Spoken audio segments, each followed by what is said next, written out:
হযরত জাবির বিন আব্দুল্লাহ রাদিয়াল্লাহু তাআলা আনহুমা রিওয়ায়াত করিয়াছেন, মসজিদে নববী সংলগ্ন এলাকায় কিছু খালি জায়গা পড়িয়াছিল।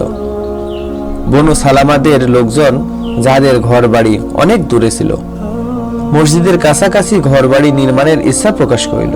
খবরটি রাসূলুল্লাহ সাল্লাল্লাহু আলাইহি ওয়াসাল্লামের নিকটে পৌঁছিলে তাহাদের উদ্দেশ্য করিয়া তিনি ইরশাদ করিলেন, আমার নিকট খবর পৌঁছিয়াছে যে তোমরা মসজিদের নিকটবর্তী এলাকায় স্থানান্তরিত হইতে চাইতেছ।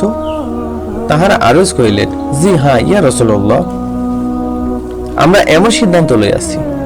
রাসূলুল্লাহ সাল্লাল্লাহু আলাইহি ওয়াসাল্লাম ইরশাদ করিলেন, হে বনু সালামা, তোমরা তোমাদের এলাকায় থাকো। তোমাদের মসজিদ পর্যন্ত আসিতে প্রতি কদমের বিনিময়ে নেকি লেখা হয়। তোমরা তোমাদের এলাকায় থাকো, তোমাদের মসজিদ পর্যন্ত আসিতে প্রতি কদমের বিনিময়ে নেকি লেখা হয়। মুসলিম শরীফের হাদিস, হাদিস নাম্বার 1519।